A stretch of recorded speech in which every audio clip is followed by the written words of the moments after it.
Hello, everybody, and welcome back to the TripleJump podcast. It's a video game podcast. My name is Ben. And my name is Peter. Hello, Peter. Hello, Ben. Welcome back to the Northeast. Thank you. I'm in a new office yet again, a new home office. I'm calling you from the home office. Just call me the Minister for Comedy. Well, yeah, yes, yes. Yes, do that. I will. I bloody will.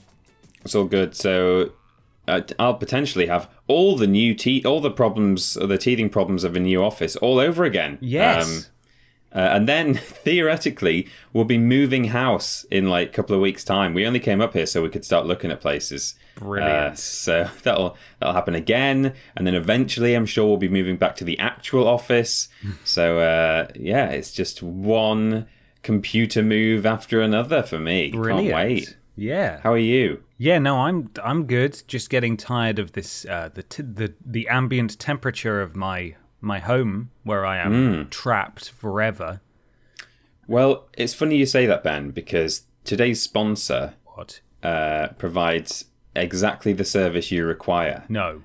For those of you who don't know, this podcast is always sponsored every week by a definitely real, definitely genuine, definitely real company. Totally real. It's been a hot, sweltering couple of days here in the UK. It's been humid, it's been sunny, it's been a bit stormy. What you really need is someone to come around your house and for a very, very low rate, just sort of stand in the way of the sun. Just sort of block out the sun, and you can sit sort of beneath them in the cool shade. So call us now. Shadow of the Cool Offers. Which is a very clever name they've come up with there, because not only is it a cool offer in the sense that it's like a really great low budget discount price. It's a really cool offer. But it's also a cool offer is a person who does cooling off. You see, right, like a cooler offer. A cooler offer, yeah. I see. So you can sit in the shadow of a cooler offer by calling Shadow of the Cool Offers. Fantastic, and then you have a cool office. You will have a Shadow of the Cool Office. It works on so many levels. It absolutely does. I'm very excited and keen. Do you reckon there's a way that I could suspend them perhaps from the roof so they would be outside and blocking the sun from hitting my building at all? The entire building? Yeah, because it's not so much being hit by direct sunlight as much as it is warming up the building and making it very unpleasant to be in. Yeah, I mean, the cool off-eye, as they're called, plural, they're pretty big, hefty blokes, giant stone statues walking along. Right. Okay. So I think they could blot out the sun for an entire building. Fair. Okay. As I say, works on a lot of levels. But I'll tell you the fourth level it also works on. Right. Which is that it's not real. No, oh come on! I really have my hopes set on that one. Yeah? Yeah. Nice cool office. Yeah, I was really hoping for it because my fans, what they do is they circulate hot air. Yeah, that's nice, isn't it? They aren't great, but even then when you stand up out of them to go to the toilet or go and get a drink or something, you just suddenly start perspiring as if your body's saying, hey, I liked that. I like being blasted with hot air. Yeah, you don't get any benefit. You sit in the hot air blast, feeling horrible, thinking this isn't doing anything. And the moment you move out of it, you're like, oh god, that was good. I didn't know when I had it good. Rubbish. Sitting there, yeah, absolutely rubbish. Well, anyway, a load of baloney apparently. But you know what's not a load of baloney, Peter? What? Our wonderful patrons over at patreon.com/Team TripleJump who support us for as little as $1 per month. But that little dollar goes a big way. That's the phrase, isn't it? Certainly does. It goes longer, harder, faster, stronger. And if you by also... the Gorillas. Sorry? By the Gorillas, that song. It's a good song. Yeah, it certainly is. if you support us over at patreon.com/Team TripleJump and support us at the $1 or more tier, you can ask questions for this very podcast. We have other tiers available, of course, and we implore you to check them out. But $1 is all it takes. Ask a question on this podcast. Such a person who did that, Peter, the $1, that is. Yeah. Is the person who did that is the person yeah $1 is Banoffee. Oh, Banoffee asked a question. It's a two-parter. Part one was where are we walking today, Ben? And why do we always miss that out every single time? I have no idea. Maybe we're walking on the actual sun. Okay, yeah, that sounds about right. Okay. And Banoffee's second part of their question is with the announcement of the Netflix adaptation of Beyond Good and Evil, who would Peter like to see cast for Jade and Uncle Paige? And hypothetically, if they made a Final Fantasy VII Netflix show, who would Ben like to see cast as Cloud and Sephiroth?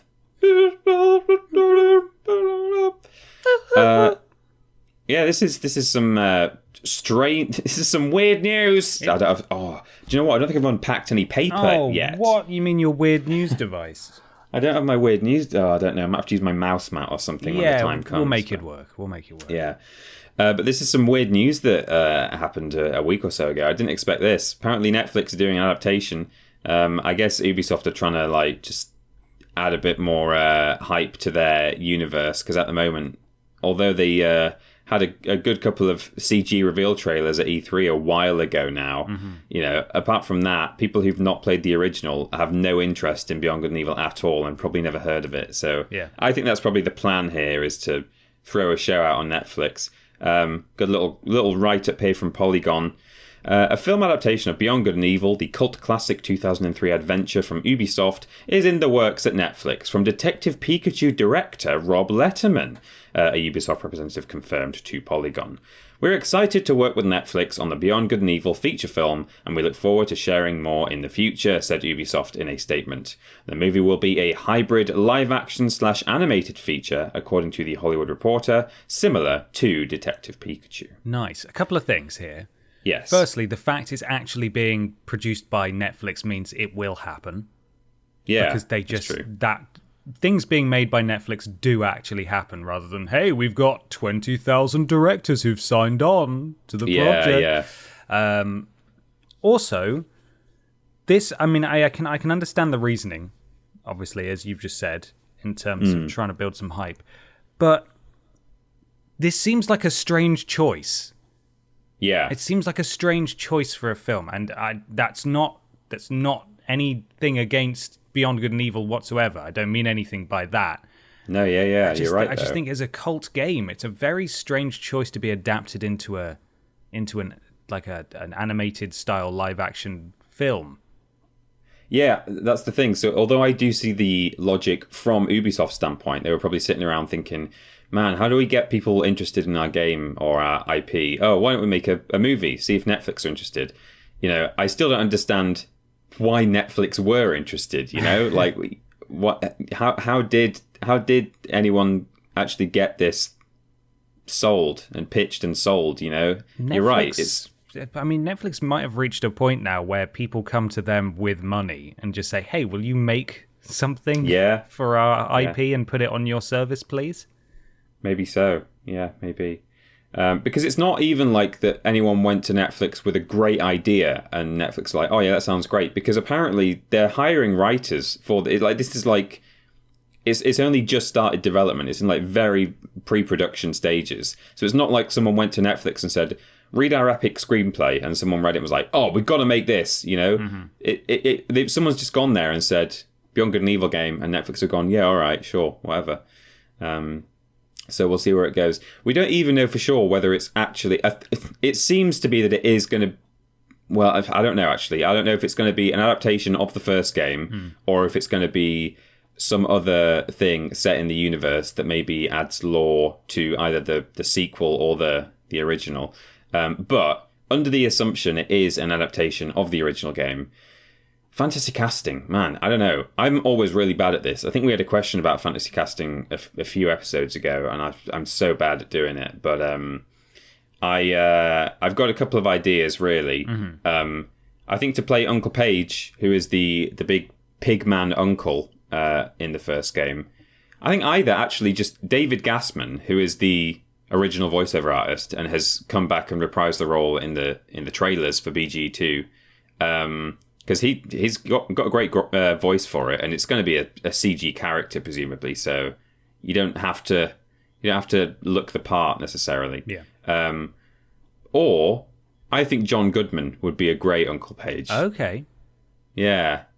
Just he can he's got a bit of attitude. He's played some characters in the past who are either they've got a temper or they're witty, or he's got like spark to him, but he can also play some really nice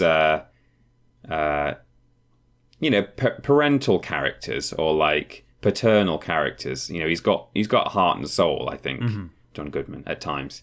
So that's what I think for Uncle Page. For Jade though, I don't know, it's so difficult because something about Jade is that her ethnicity is very ambiguous. She looks like she could be Caucasian. She could possibly be like East Asian. She could maybe even have like kind of Afro-Caribbean heritage. And it's not been like confirmed or denied by the writers at any point. And I think I think the only thing they've said on the matter is that like she's from a different planet. She has ambiguous ethnicity. This is kind of the point. Mm-hmm. So I don't know. I was thinking for ages, and then out of nowhere, I kind of thought I'd really like to see Natalie Emmanuel play her, who was the lady who played Missandei from Game of Thrones. Okay. Yeah. Daenerys' like maiden woman. She's been in loads of stuff, handmaid. Hasn't she? Is she in Deadpool 2 and Fast and Furious as well, I think? Oh, I don't know. That's also her. What's her name again? Natalie Emmanuel. Natalie. I've not seen either of those films, so I don't know what else she's been in. But I really liked her in Game of Thrones. I think at times she would like come out with, again, a bit like what I was saying about John Goodman. Like she can play these like quite subdued characters, quite like seemingly just sweet people, but then occasionally she would come out with some a bit more attitude, I guess. Yeah. I think I mean, Jade has very straight hair, and I think like Natalie Emmanuel's hair is fantastic. I think she looks great. So I think they should like totally, if they cast her, they should just completely leave her hair as it is rather than like straighten it out. But other than that, I think she could do she suits the role really, really well. Like she suits the original character. So nice. Yeah, that's what I would say. Yeah, she was in Fast and Furious, but now I'm getting her confused for Zazie Beetz. Oh, okay. Who's in Deadpool 2. I think it's the hair. Right. Similar big hair, which you're right, is awesome. And yeah, I think that's a good choice. I could see that. Yeah, I think so. What about you? If you, my first question actually is: have you ever fantasy casted Final Fantasy VII before? No. No, because it's not going to happen. It's not because right. They would never do it. They've done, they have their animated films that they do. Yeah, I would be amazed if there was some kind of live action show or film, because it would make everyone furious. Because then it just becomes that there's the timeless internet debate of should they be Japanese, should they be Western? Yeah. What is the I don't know. It's just. It would be a nightmare, basically, from start to finish to produce. I was thinking about this earlier. If I was to cast somebody as Cloud Strife, I would probably say Tom Holland, because he has the frame, the physique, I think. He's sort of that kind of build to be Cloud. And, I'm sure he can play someone who's not earnest and nice. I'm sure he can do that. I imagine he has range. In terms of Sephiroth, that's difficult because that requires also a fairly youthful looking, but taller, slender person. I thought you were going to say a wing. We need to find an actor who's got one wing. One wing is necessary. I don't know any of those. But yeah, it needs to be a slender person and not as in Slender Man from the video game that everyone loves. So I was just thinking then, and I may get crucified for this, and there's probably loads of other options, but because they need to be sort of youthful, and I don't know many young actors because I don't watch a lot of TV. With I don't know. I can't find the right wording in my brain. It's too early and it's too warm, but you know what I mean. Yeah, I can't really think of someone who specifically fits that bill. So I'm going to say Jim Parsons, Sheldon from The Big Bang Theory, right? Okay. Because I have a feeling that in his sort of soft, lispy voice, he still looks very young. He's tall. He's gangly. I feel like if he had the hair, the makeup, the clothing, and was given the Sephiroth script, he could be quite unnerving.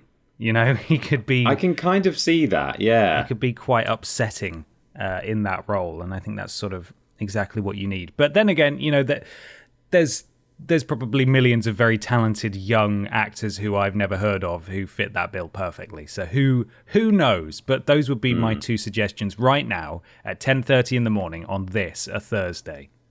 Yes, yeah. No, that sounds like, at first it sounds a bit mad. It's like Jim Parsons, but I think you're right. Like with hair and makeup, I think he could play, he could do like a very unnerving sort of almost... I don't know, a little bit alien, a little bit... Yeah, he already looks like a horror villain. Yeah, sure. So it's not too much of a stretch. Yeah, definitely. Well, there we go. Good. There's some fantasy casting. Should we move on, Peter? Let's never do fantasy casting again because I'm so bad at it. I'm going to keep bringing them. Yeah, okay. It's time for a new section, Cutting Edge. Mm-hmm. We call it What We Playin'.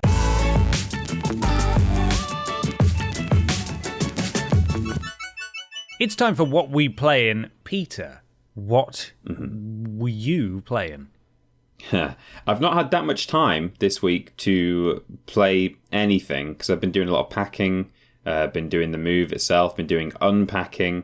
So actually, this week, all I've been playing is my live stream game, which is Crash Bandicoot 1 again, the PS1 build. Sort of managed to pull back the potential 100% run. I finished the game to non 100% in the previous stream, so we got to the Neo Cortex boss fight and killed him. No, we didn't. He survived. Spoilers. Oh. But now I've backtracked, gone back to the previous levels to get all the gems and stuff. Slightly cheating a little bit because. I know you're not a big Crash boy, a big original Crash boy, but you may know that in the Crash games you get gems by hitting every box in a level and getting to the end. And if you destroy every box on a level, you'll get a gem for it. That's the reward. But that's how it works in Crash 2 and 3. In Crash 1, you have to destroy every box, but you also have to do the entire thing in a single life. And that's a very difficult game anyway. You've got like the high road and slippery climb and stuff like that.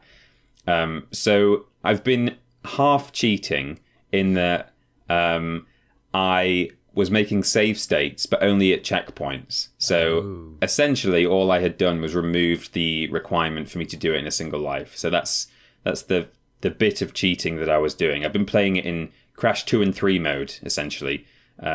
Which I think is how it worked in the Insane Trilogy. I think almost all the gems you didn't have to do in a single life in Insane Trilogy.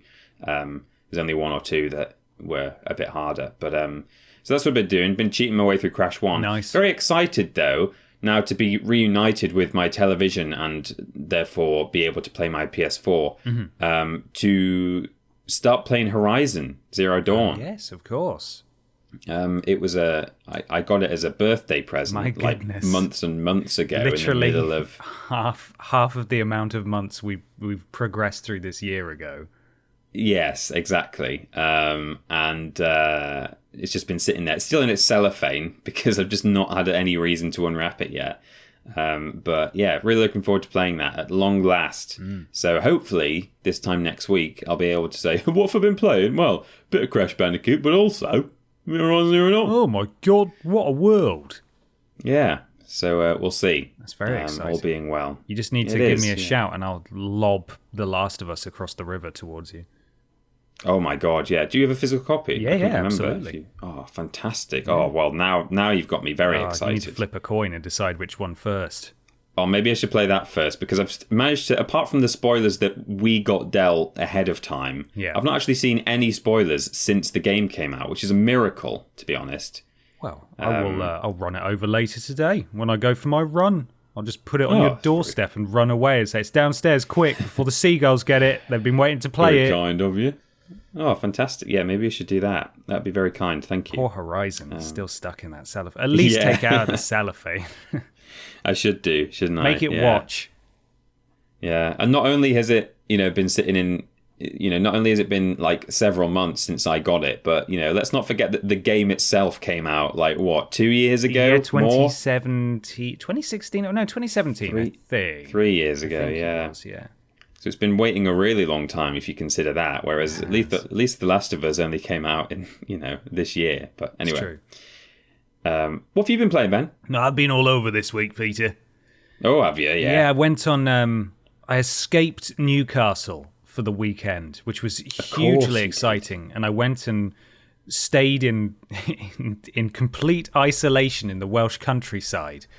Which is obviously... Oh, you played Rascal as well, by the way, which is why you're right. We did a weird, slightly weirder approach to our stream for Uplink this past weekend, where we streamed a worst game ever. I was doing it from someone else's living room in the middle of nowhere. Right, but yes, that was my... sort of, I've talked about it on here before, my sort of gaming holiday. I do it a couple of times a year with friends. So it was intended to be shortly after my birthday, but obviously the world ground to a halt and nobody could go anywhere. So now that things have relaxed a little, finally went and did that, but did it elsewhere. Did it in Wales at my aunt's lovely home, which has nice views and is very spacious and comfortable. And it is. I've been there. It's a lovely place, it's a lovely place. And we dragged 2 TVs with us, 3 PS4s, got there, and now every room has a small television in it. And it was like, oh, brilliant. What a waste of time and car space that was to bring all the TVs. But I posted a photo on Twitter. We got it all set up in the living room. One of the party had not played Borderlands 3 yet, so we started new characters in Borderlands 3 and played through... probably, I'd say 3/4 of the game in across those few days when we were in Wales. Ooh. So played a lot of Borderlands 3. What a wonderful game. Still thoroughly enjoy it. It's still I think one of the best co-op games ever. It's just so good. Still got a lot of strange, weird, glitchy bug issues that are just completely unexplainable, and why they still exist. And but it was good fun. Played that. Also played maybe 2 games of Fall Guys. I don't know if you're familiar with that. It's all over social media. Fall Guys, yeah. They're really, really going ham, as it were. It is on PlayStation Plus this month, and it's basically Takeshi's Castle. But you play as a little jelly person, and it's online against, I think, 50 other players. So you all start at the beginning of this assault course, and it's all kind of funny physics and trying to avoid getting smacked off the map and stuff. And you have to finish in the top % to qualify for the next round, and so on until you win. But it's really, really silly and really good fun. It's a bit gang beasty, exactly, isn't it? Yeah, it definitely is. Yeah. It's got big gang beasts energy. So that was good fun. I've played Cuphead. I am on the last boss. I have nearly finished it now. I am tired. It makes me very tired. But King Dice will be very familiar to people who've finished the game or played Cuphead. He's the penultimate boss. And he's a right pain, in my estimation, and I think in a lot of people's estimation, one of the tougher fights because it's so long. He's a right pain in your estimation. Very good. Yeah. Minister for Comedy. Back again. Yeah. I want to see your tax returns. Oh, God, how many homes have you got, huh? My expense forms, yeah. Exactly. And basically you have to fight several mini-bosses, and then you get to fight him, but you have to do it all in one go. And he's a right pain, and I beat him because of a glitch. Oh. And it wasn't something I did intentionally, and I had mapped it all out. Like I'd made a note of which mini bosses I wanted to fight, because you have to jump up in the air and slap a dice, because it's all gambling iconography in this game. Right. That's how Cuphead and Mugman got into this situation in the first place. It's by gambling. And so you have to slap the dice, and you land on different bosses, basically, as you make your way across a roulette wheel sort of thing. I don't know the terminology. I'm not a gamble boy. But I mapped out which mini-bosses I knew I could fight without taking any damage. And they're not too hard, the mini-bosses, but it's just the duration that's the issue. So I mapped it all out. I got to King Dice. I had 5 health because I'd picked up some health along the way, because it does throw you a bone a little bit. Right. And I was like, this is the time I'm going to do it. I know I can do it. And he slams his hand down, and he does a weird little walking gesture with his hand, and a parade of cards follow him out of there, and you have to jump over them, and you can parry in Cuphead sort of purpley pink items. And you essentially slap them, and it makes you do a big bounce. And every so often in this stream of cards, there's one that you can parry. So you have to parry and then use that momentum to jump to the next one, and it's really tough. Right. But he did one set of those, and then I used the gun that sort of automatically locks on but is weaker, that weapon. And I stood there, and he moved his hand down again to do it again, and he started doing the motion as if the cards were about to come out, but no cards came. Oh. And so I just stood there, paralyzed, hoping to God that this glitch was favorable and the game hadn't broken. And I just stood there and I kept firing, and I beat him. He died. God! And I got I lost no health technically, so I got like a really good score as well. And I don't know how I feel about it, because part of me thinks you should really do that again, and then part of me thinks completed it. Part of me thinks, but this game makes you so unhappy. Yeah. Please just take the win and move on. Mm-hmm. So I'm in two minds about what I'll do next. But either way, I'm on the last boss fight now, so hopefully next episode it'll be done, and I will have finished it. Beyond that, played a couple of games of Warzone. There's been a big new update on there, so that there's now a train that goes around the whole map, which is super fun. So everyone's trying to fight to get onto the train and ride it around this huge Battle Royale map, which is fun. Nice. The stadium as well is now open, so you can go inside the big stadium that's in the center of the map and fight through there. So there's, they're changing things up, and they're making it, it's still free, and that's kind of great. Yeah. I do like Warzone. As I've said before, I don't dislike Battle Royales, but I don't like Fortnite and I don't like Apex, and it's not because I think they're bad. I'm not very good at them, and I feel like the learning curve is too steep for new players, and I don't want to dedicate the time to it. Whereas in Warzone, I always feel like I have fun every game, even when I've won a few times, but I still feel like I have fun even when I don't win. It's still a good laugh, because you can just get straight back into a game and land somewhere else and stuff. And I know it's the same with all Battle Royales, but I don't know. Maybe it's just Call of Duty. I just find it more fun. Yeah. And beyond that, Ghost of Tsushima, still playing that. I've got to be sort of close to the end now, because I've got most of my skill upgrades, but I haven't had much of a chance to play it this past week because I've been away and playing other things. So still chipping away, still very good, but that's what I've been playing. Oh, wow, sounds good. Yeah. We should move on to another question, though, now. Yes. Who's brought question 2 to us today, Ben? This is Damien House Turner, who, of course, is of the House Turner dynasty. Yeah, Damien of House Turner. Yes. Sort of, it's the original naming for flipping a house. So Damien and his family, they buy up property and then they sell it on.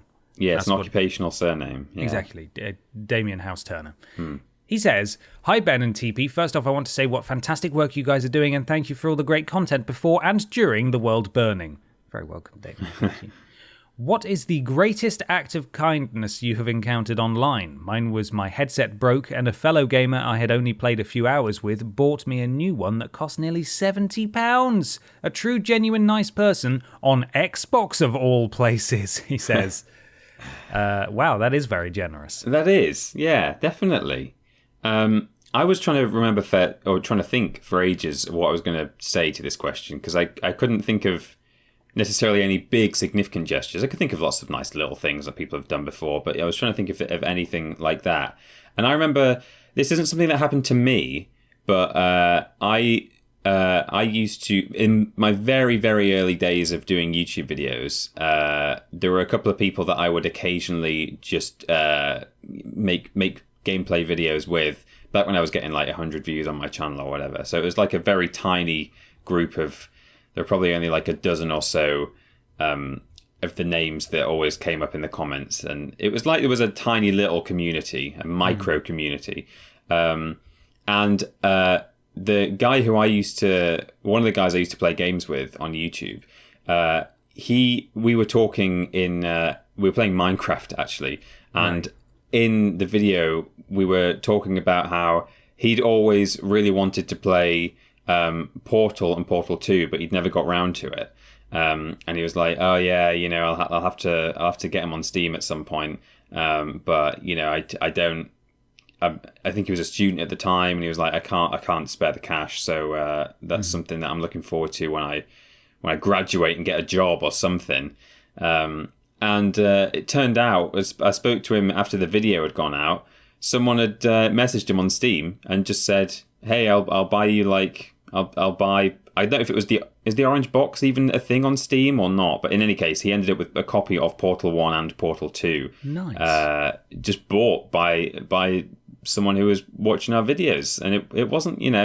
I can kind of imagine someone doing that to me and you now, because people are ridiculously generous. They are.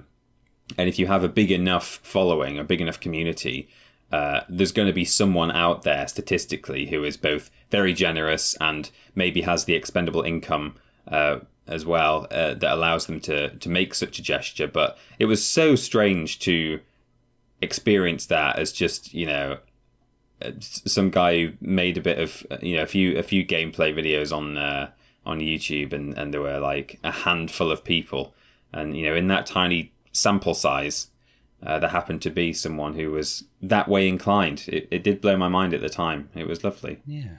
That is lovely. Yeah. Sort of like an early days of almost Twitch kind of thing. Yeah, I guess it is like that. Yeah, because we've had that. I know someone, we get like donations for stuff, and people kind of, they're not just donating to the channel. They sometimes say like, "Oh, get this with this money," or they're like, "Get yourself a Domino's," or "Get yourself some new headphones," or whatever. Yeah, which it's that kind of idea.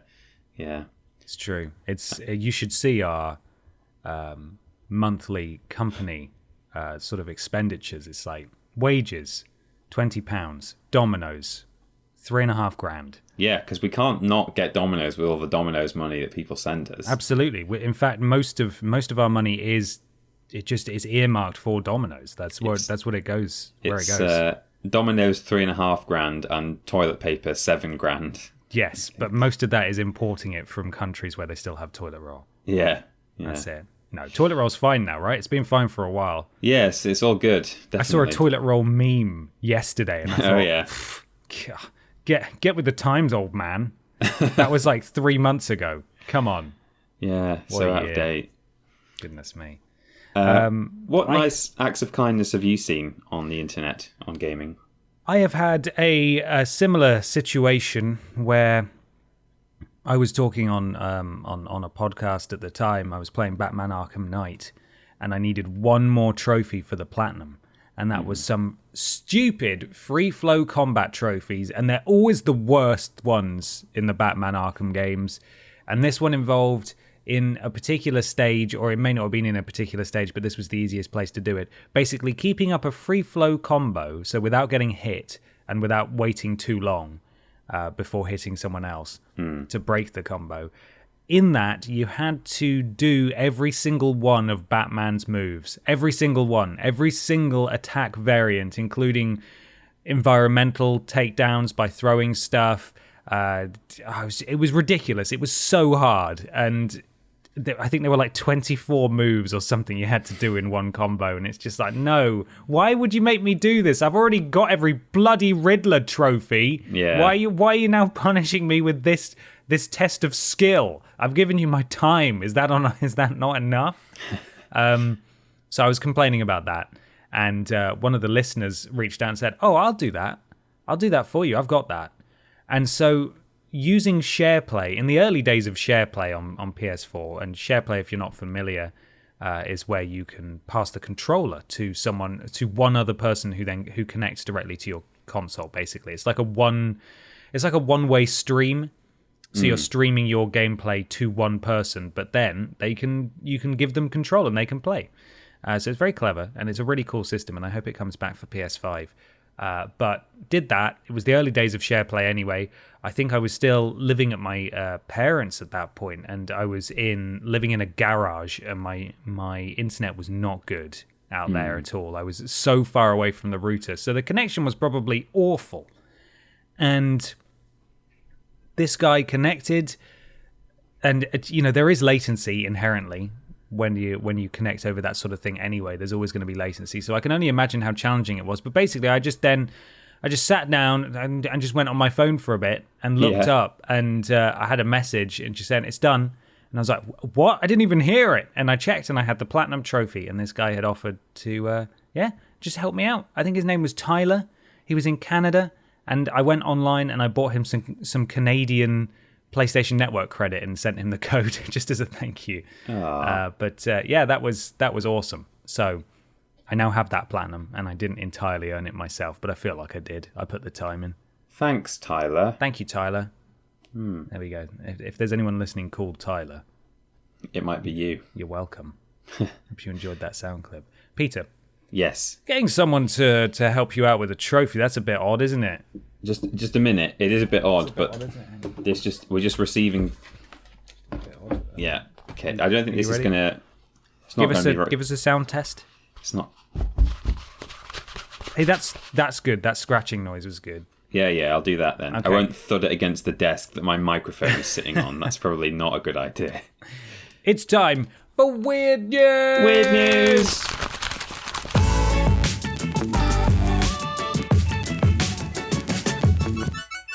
It's Weird News time. Peter, what strange video game news have you brought along today? Click, slide. Click. Slide mouse along desk that now doesn't have mouse mat. This is from Polygon. Patricia Hernandez has written an excellent write-up.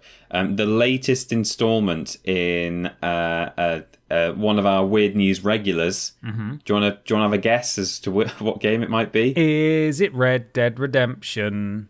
It certainly is. Yay! So yeah, this is Polygon, Patricia Hernandez.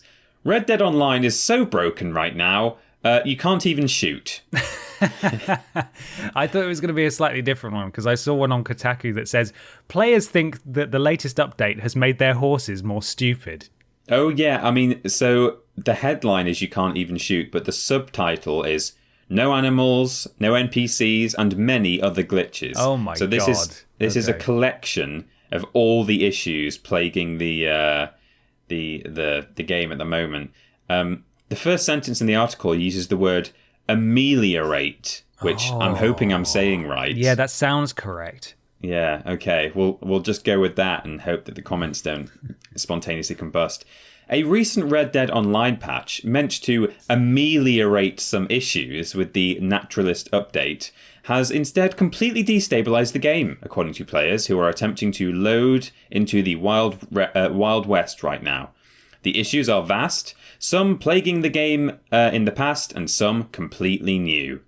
Many people are reporting a complete lack of characters and animals populating their servers, making Red Dead Online something of a ghost town, which has been a problem in the past, it says in parentheses. Horses seem to be the only friendly faces that players can count on right now, but often the steeds are completely glitchy as well. Fans perusing the new update are sharing clips of invisible horses, horses that phase in and out of reality, horses that are on fire, horses that run in place, and more. It's better than that. It's better than that time Red Dead fans kept encountering huge piles of dead horses, but not by much. And then there's loads of embedded tweets with different people's clips. One of them, I'm not going to click it because we're on Skype at the same time as we record this, but it looks to me like it's a horse just without any legs. It's just a horse like hovering off the ground without legs.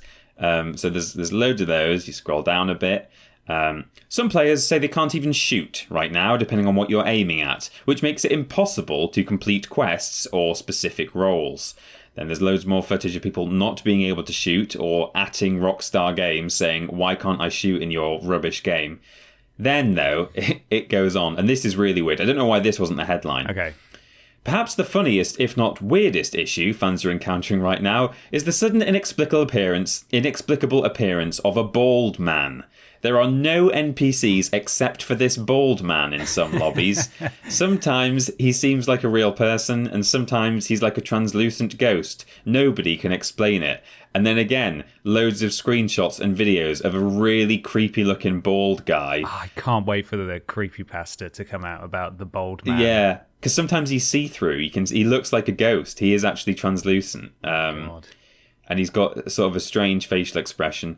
Others are reporting a number of crashes and errors right now. A Rockstar representative tells Polygon that the developer is aware of the recent problems and has erected a support page that says they are working on a fix. For now, most players seem to be steering clear of the update since you can't really do anything without NPCs, animals, horses, or the ability to shoot in this cowboy game.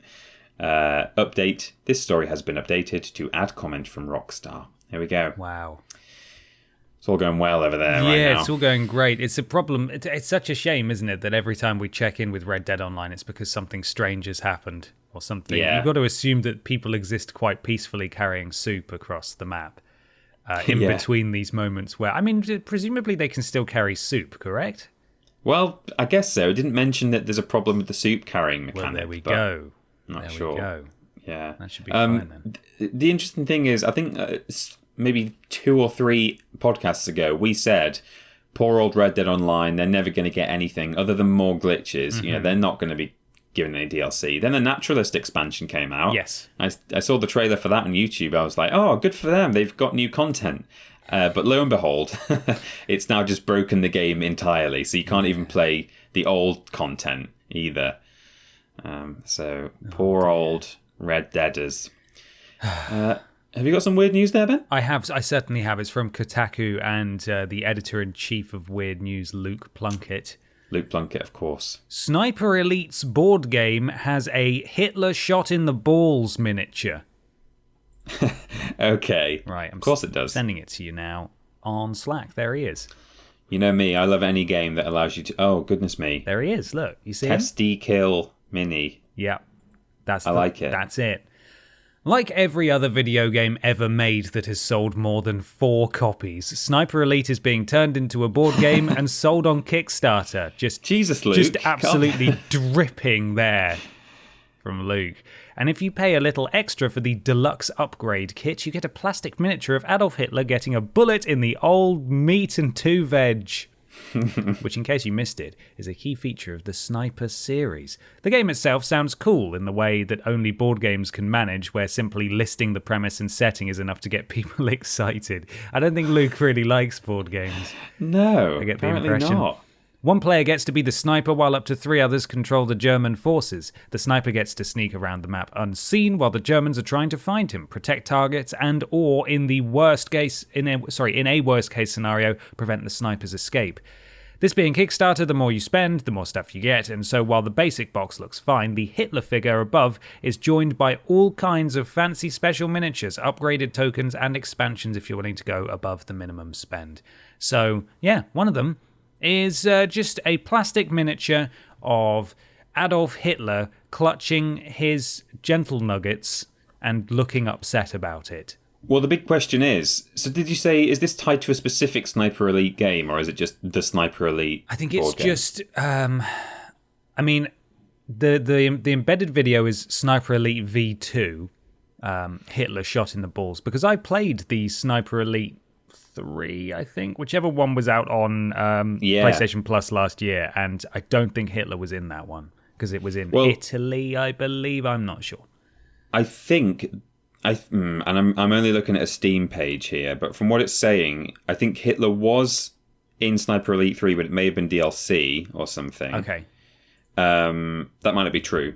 But in any case, in Sniper Elite 2, the question that I was asking was, does Hitler have 1 or 2 balls in Sniper Elite? Because, of course, Hitler has only got 1 ball. The other is in the Albert Hall. Yeah, let me go to the footage on this and watch this. It was Sniper Elite 4 that was on Plus last year, which will explain it. Okay, I'm going to watch the video now. It's 1 minute and 56 seconds long. Sniper Elite V2, Hitler shot in the balls, kill cam.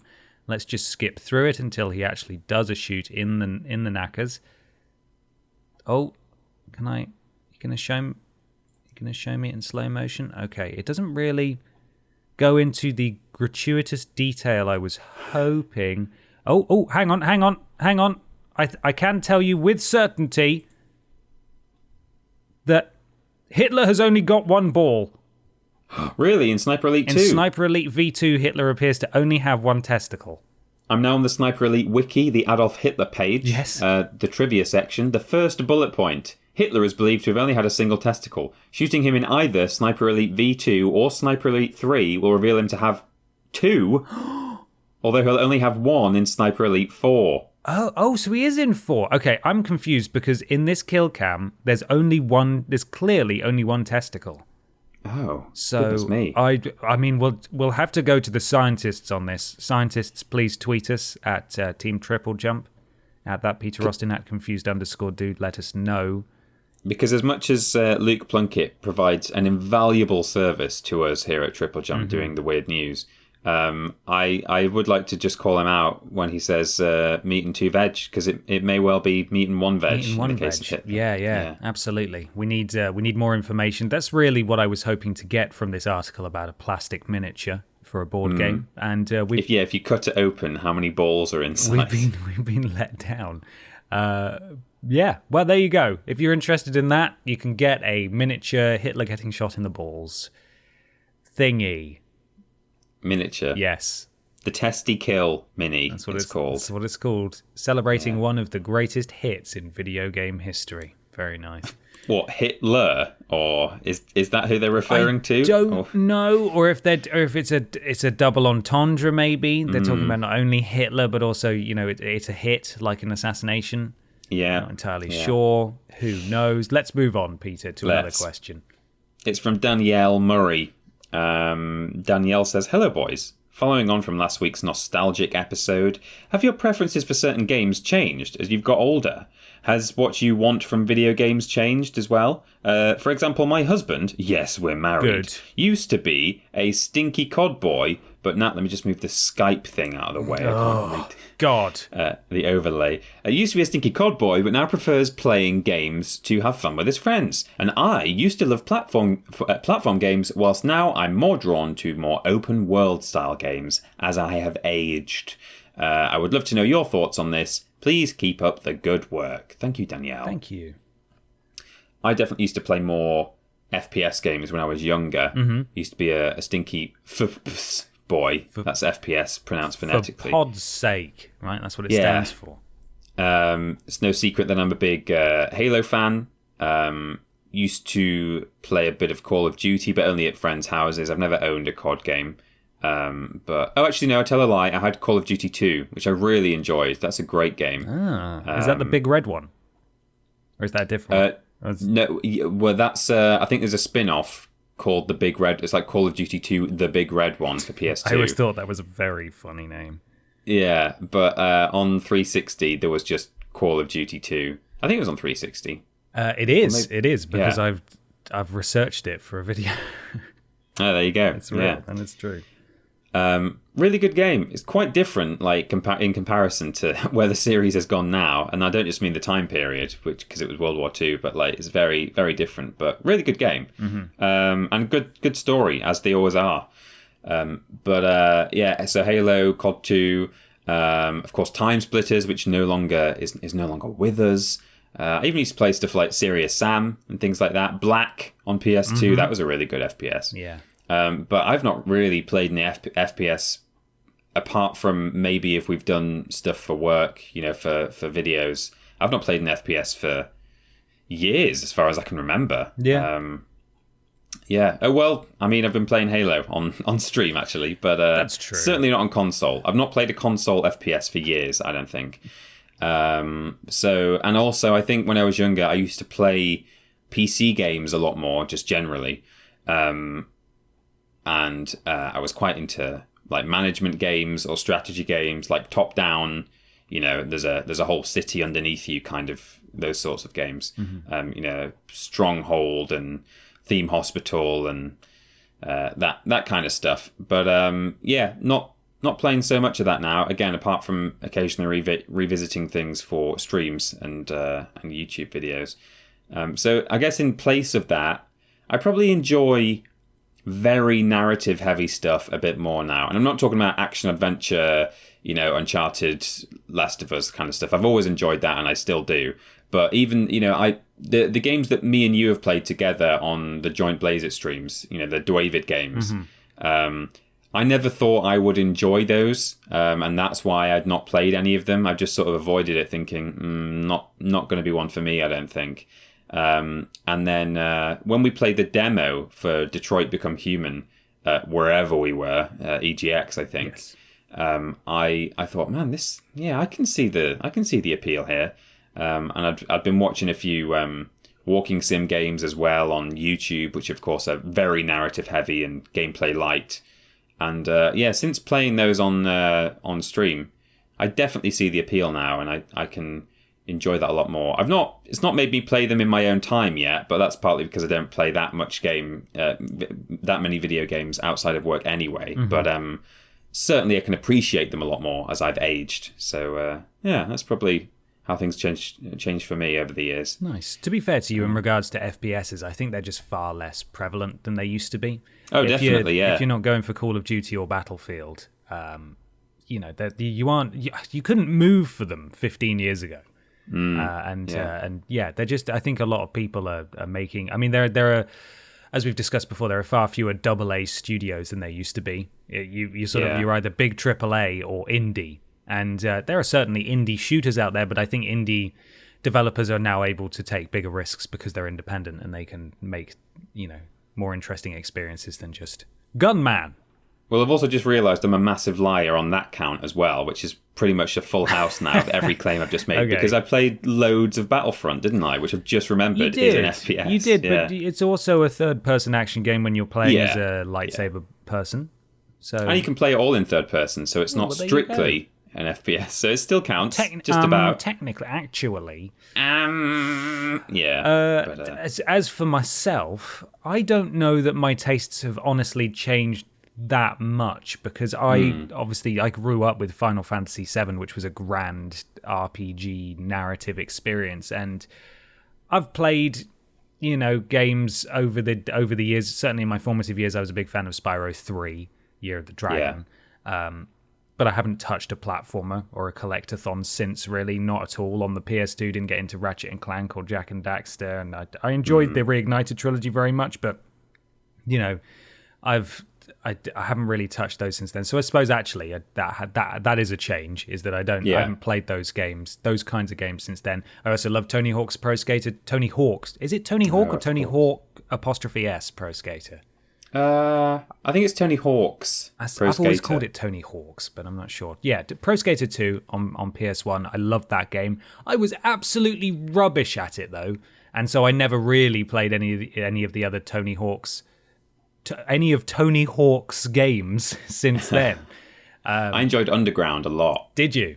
Yeah. I know Underground was a popular one. I bought Project 8 or Proving Ground, whatever the hell it was called, on PS3. The one that had the Foo Fighters is one of the soundtrack. What If I Say I'm Not Like the Others? I can't remember what the actual name of that track is, but I remember that just like skating around a warehouse listening to that and thinking, this is a really good song. God, I'm bad at this game. And I've never touched them since. So yes, certainly there were games that I played in my formative years that I have since fallen away from purely because either they're not really being made to a high standard anymore, or I actually just played them because I had no idea what being good at or enjoying a game was at that point. You just sort of played it because you had it. Yeah, definitely. But yeah, there was a really long period where I didn't have PlayStation Plus or played multiplayer games at all over the last few years because I just didn't have enough money. I couldn't justify having online. But I play online, but since I've come back into online in a big way in the past year and a half, I play a lot of games online now, and I really like Warzone and stuff like that. I suppose I have tried new genres, like we discussed last episode. Resident Evil, those are new games that I would never have touched that I've since come to really enjoy, and Metal Gear Solid is the same as well. And I've shied away from others, like again, sort of 12, 13 years ago, give me an Ubisoft open world and I'm blown away and love it. Yeah. A decade later, I don't want them anymore. And so I've shied away from that sort of that type of game anymore. I think the biggest change though is that I'm now more respectful of my own time than I was before. And I found that even if it's a huge game like Red Dead that's critically acclaimed and people love, if I'm not enjoying it, I'm far more likely to put it down now than I used to be. I would have probably just forced my way through it and probably really enjoyed it. But at this point now, if I start up a big game and I'm not feeling it immediately, I'm far more likely to put it down than I was. So I'd say that's the biggest change in my game playing habits. Time is money. Exactly. You're a busy man. Money is time. Pizza is power, and power is pizza, and money is pizza, or something. Yeah, it certainly is. Agreed. Yeah. Well. Oh, are you ready? Yeah, hang on. Nearly. I put it. Did you put it back under your mouse? Yeah, obviously that makes sense. It's time. Yeah, it's time for something big. For the big. You okay? Do you just feel a bit silly with your mouse, Matt, or what is? For a big pause, and while we work out who's going to say. Oh, I see. It's time for a big, then on 3. 1, 2, 3. It's time for the big discussion. Okay, on 3. Do it. Just okay. Big discussion. 3. Big discussion. Go. It's time. Big. Yeah.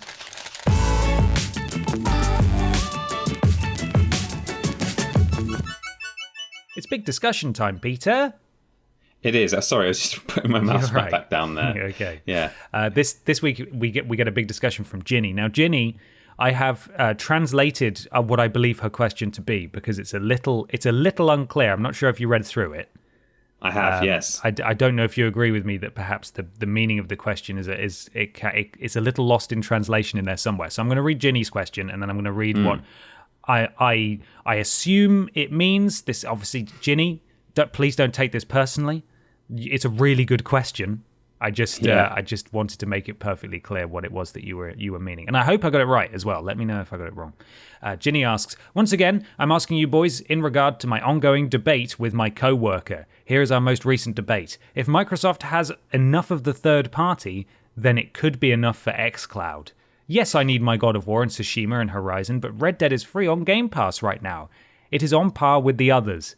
It's a serious question for people who aren't PlayStation diehards. Everything or everything plus Sony exclusives. So, great question. I think what she's saying is, would Game Pass / xCloud containing almost every third-party game be of more value than playing on PS5 and getting access to their top-tier first-party titles as well? So, the debate is, get Xbox and all the huge third-party games are free on Game Pass / xCloud, and you can play them anywhere. Or would you rather buy all the third-party big games that you'd like, but also play on PlayStation and get access to their first-party games as well? Which may be ultimately a more expensive thing. But you might get a better experience, Yeah. and you'd potentially miss out on really good games if you're on Xbox for the sake of saving money. It's a good question. And it's a good point. It is. Yeah. What do you make of it? I think it is a good question. It's a good point, a good idea. and I think it adds something to the debate of, do you go PlayStation or Xbox or whatever else. But I still think ultimately the debate remains what me and you always say when people ask us this on Twitter or on the podcast or whatever, which is that I still think it comes down to exclusives. I think that no matter how good the deal was, or maybe not no matter how good, if it was ridiculous, then yeah, maybe you'd start rethinking things. But as things stand, a Game Pass / xCloud thing containing every third-party game, yeah, certainly sounds very valuable and intriguing. But if you really, really, really want to play Spider-Man on PS5, or you really, really want to play, The Last of Us Part 2, there's kind of no alternative. So you have to go with PS5 in that respect. And so I think the way it has to go is, no matter how the deal might change with things like Game Pass and so on, ultimately you still have to just think, well, are there any Sony exclusives that I'm really gonna sort of not be able to live without, kind of? And if I can only have either PS5 or switch to Xbox in our case, then you have to stay with PS5 if that's what you want out of it. Yeah.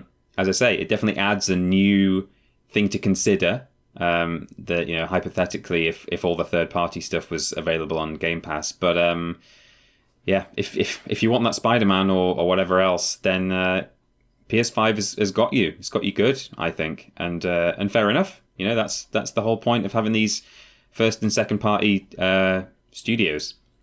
To boost the repertoire, the library. So absolutely, yeah, that's what I think. Games Pass or Game Pass or whatever it is, one of the two, and xCloud, they're going to be huge. And if it reaches a point where almost every, if not all, Xbox games are on this service, including third-party games, every game that comes out, Microsoft work out some kind of deal where it's part of your Game Pass subscription, then PlayStation is going to have to respond at some point. They're going to have to come up with something to answer that, because that's just unbeatable value. Like, it's insane.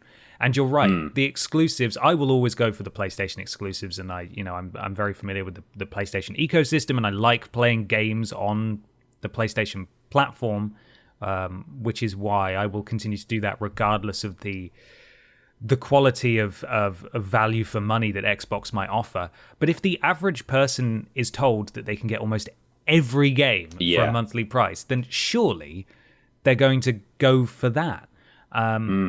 It may reach a point where mums or dads, their child wants a games console, so they get them the cheapest games console, and it looks pretty likely that that's going to be the Xbox Series X anyway, from what the scuttlebutt is. And then they learn that on top of that, again, Microsoft really needs to get their marketing and their messaging straight here to communicate this to the lay people who aren't part of the plugged-in gaming-centric community like we are, as we've discussed ad nauseum. We are in a very small bubble here. We know what's going on, but the vast majority of people don't. And so if they can effectively market and communicate to people that they can get hundreds, if not thousands, of games for free as part of this subscription service, then that's going to be huge. People are going to go for that purely for the value alone. But then it's up to PlayStation to say, hey, well, you know what? You guys can go over there and get access to Assassin's Creed Valhalla for however much a month if you want when that comes out, or you can come over here and you can have Spider-Man. You want Spider-Man? Yeah. You can come and have Spider-Man. So PlayStation really need to. I'm not at all worried about PlayStation producing first-party exclusives that are lacking. I think that will always sell PlayStations. What I am not even concerned isn't the right word, but what I am concerned about on PlayStation's behalf from a business perspective is if Xbox can offer unbeatable value in terms of giving people loads of games for very little money. But then it becomes now with the news about Halo Infinite being delayed until next year, or out of the launch lineup.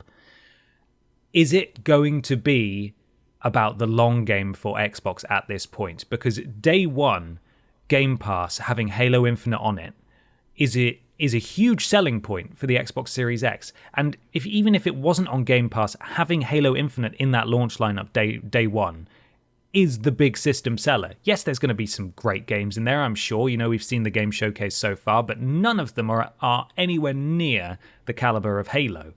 And so, while there are lots of day one Game Pass titles, is that going to be enough when PlayStation 5 has probably Demon's Souls and probably Spider-Man Miles Morales among the third-party games that, yes, may be included on Game Pass in the long run, but surely won't be included immediately?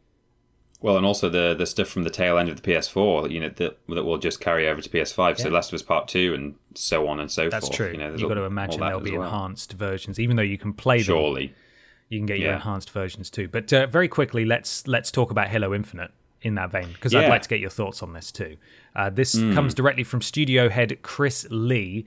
The decision to shift our release is the result of multiple factors that have contributed to development challenges, including the ongoing COVID-related impacts affecting us all this year. I want to acknowledge that hard work from our team at 343 Industries, the hard work from our team at 343 Industries, who have remained committed to making a great game and finding solutions to development challenges. However, it is not sustainable for the well-being of our team or the overall success of the game to ship it this holiday. Now, obviously, taking that at face value, Peter, you've got to look after your people, and you've got to make sure that they're happy and healthy, and that obviously everyone wants to make the best game possible.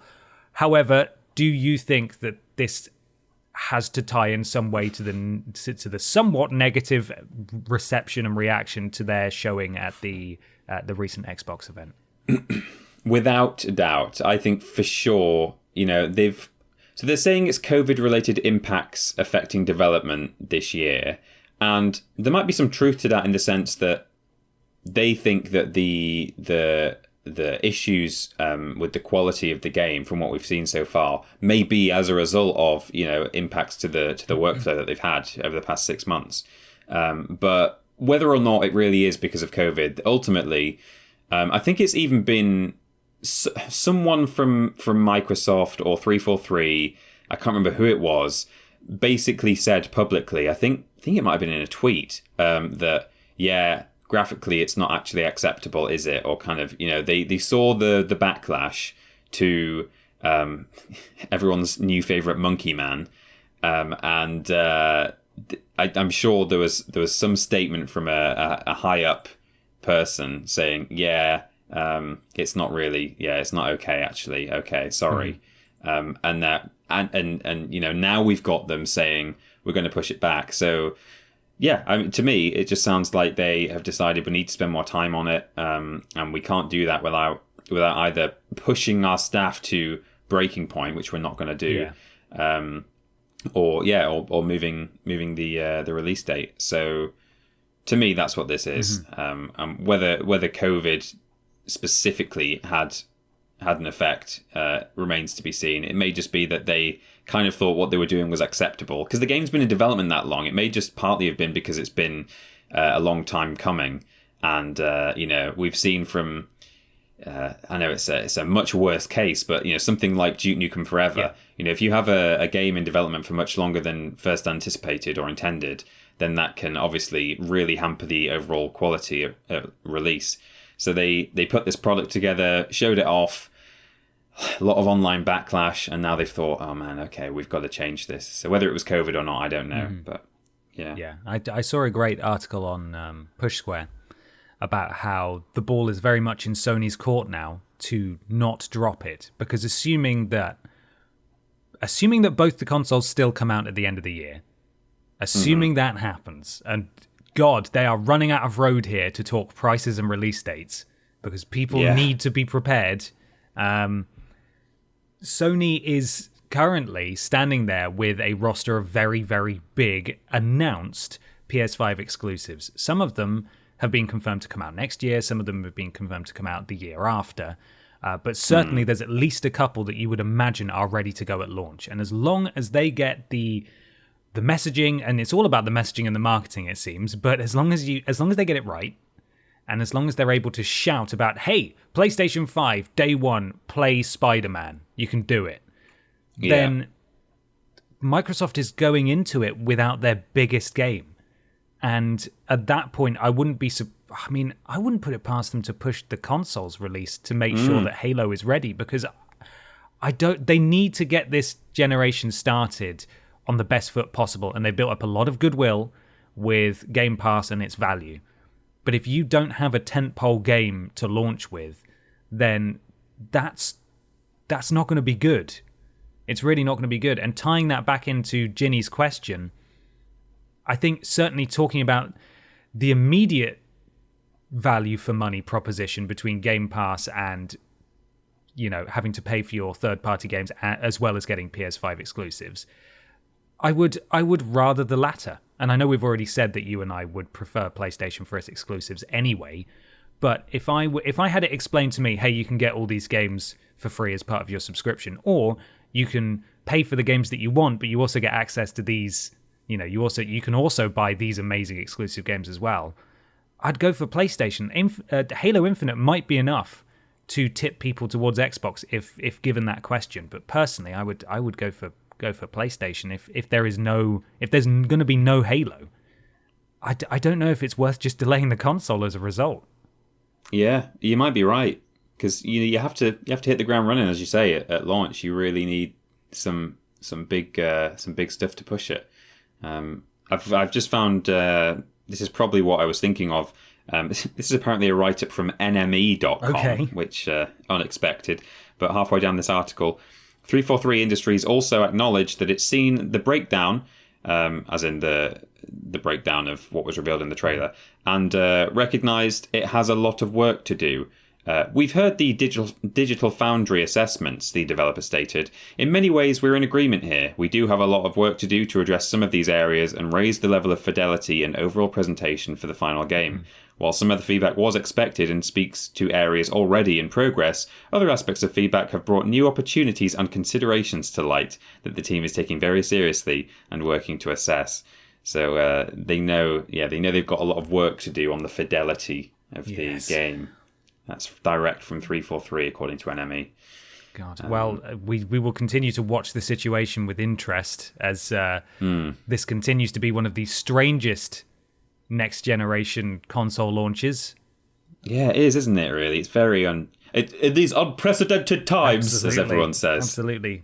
Even if COVID hadn't messed anything up, this is still a very interesting approach to it all. So we will keep an eye on it and see what happens. But as always, please do let us know what you think on Twitter, social media in general, or just in the comment section of various different places, Peter. Isn't that right?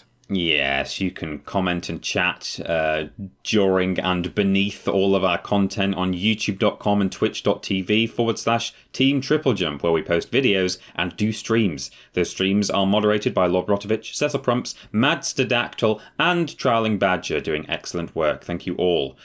We've got social media, twitter.com and facebook.com/Team TripleJump. Luke Eldon looking after Facebook for us. Thank you. Patreon.com/Team TripleJump. There's all kinds of rewards over there if you want to support the channel. We've got a Discord, bit.ly/Team TripleJump, modded by Jack and Joe. Also doing a great job. Podcast is available in audio form if you're watching on YouTube right now at play.acast.com/s/TripleJump. The website, triplej.mup, that's triplejU.mp. We've got careers tab on there, keep an eye on that, and so on. And all the live stream VODs are available at triplej.mup/VODs, which redirects to our VODs channel, TripleJump VODs. Absolutely. You can follow Peter on Instagram and Twitter at @PeterAustin, and myself just on Twitter at @confused_dude. We do lists every Tuesday and Thursday, streams every Monday, Thursday, and Friday. Thursday being the joint Blaze It streams on YouTube, the other two being on Twitch. Worst Games Ever is fortnightly, Friday for patrons, Sunday for everyone else. It wasn't a Worst Games Ever week this week, but it will be next week, so go check it out. The podcast is every Saturday, and we do shows one every other week. Please leave a review on iTunes or your platform of choice. It helps something to do with algorithms. This week, or I say this week just gone, we had the mighty Cadicarus. Yes, on what it means to me. So thank you very much to Cadicarus for coming on and talking all about how did we manage Bloodborne. that? I have no idea. Well, I mean, I think we can publicly thank Tom Campbell for hooking us up there. Sure, we Wonderful should do, man yeah. who always goes above and beyond for everyone he knows. He slipped into the DMs, and as such, we were able to open a line of communication there. And just a big thank you to Jim for coming on. It means a lot, and I think he did a very good job. It was a great episode. He did. I really enjoyed just listening to it. So if you'd like to go watch that, that's available on the channel now. Released yesterday at the time of the release of this podcast, so Friday. We'd also like to thank the organisers of Uplink, the Retro Expo we were a part of last weekend, and a big thank you to any of you who came along and watched. We did a live episode of Worst Games Ever, and it was a lot of fun. And my goodness, what a terrible video game! Oh, it was bad, wasn't it? And we just about managed to fill the slot without too much repetition, yes. I think, and backtracking. Difficult. And we finished the level, spoilers. We finished the level in an hour, which was fine. We absolutely did. For those who were asking, I think, at the time and just after and just before, whether we will be able to post a VOD of that, I believe in due course we will be doing that, right? We kind of wanted to give it a bit of grace, given that obviously some people, kind of went out of their way to turn up live, and it was Uplink's event. We wanted to let them have the content as theirs for a time. Yeah. But I think we will be eventually posting the VOD, so you will all be able to catch up on that eventually. Look for that next month or thereabouts. But yes, we will hopefully have it in our hands very soon, and then we'll make a decision about what to do with it. But yes, huge thank you to Uplink for having us, and I hope those of you who came along stuck around to see lots of the other talented panelists, and the first convention we've ever officially been a part of in terms of lineup. But it certainly, it was very unique in that it was digital as well because of all the craziness. Yeah. But we have, and I forgot to mention this to you actually, Peter, but we have been invited once things return to normal to actually be part of it in person at some point. In actual New York. In actual New York. So I mean, no promises about that happening because it's difficult to get to New York, and God knows when things are going to return to #the new normal. Or what that's going to look like. But certainly we very much enjoyed taking part, and we look forward to being involved again. That's very nice that we've been re-invited. Yeah, absolutely. Finally, Peter, talk to me about the sponsor for this week. Oh, it ain't half hot, is it? Yes. It ain't half hot. Yes, it isn't. No, it is. What? There's lots of negatives there. You can get less hot by hiring a big person or colossus to come and stand and cast a big shadow, and you will be cooled off. And also, we're doing 50% off right now, so it's a real cool offer. So ring 0800 12345 to get in touch with Shadow of the Cool Office. Oh, love it. Or Cool Office. I love it. I can't wait. I'm going to go and take them up on it now. It looks like the skies are about to empty, it looks like, outside. Yeah, it looks like that. It's very humid. So we're going to wrap up this recording. I'm going to throw on my running clothes, quickly jog across the river, throw The Last of Us at Peter, and then go for a run before I get electrocuted by sky electricity. Oh, scary. Yeah, very. Okay, best of luck, scary. friend. Thank you very much for listening, everybody. We'll be back again next week. Stay safe and just, just be cool. How do you feel? Yeah. You can't say that one. That one's copyrighted. I was trying to think of a new sign-off. Just be cool. Just be cool offers. Cool offers, right? Cool. Hey, cool offers. Hey, TripleJump.mod/shop. Yes, for some cool offers. Brilliant. Yeah. Okay, well, let's go then. Bye, everybody. Bye. Bye-bye.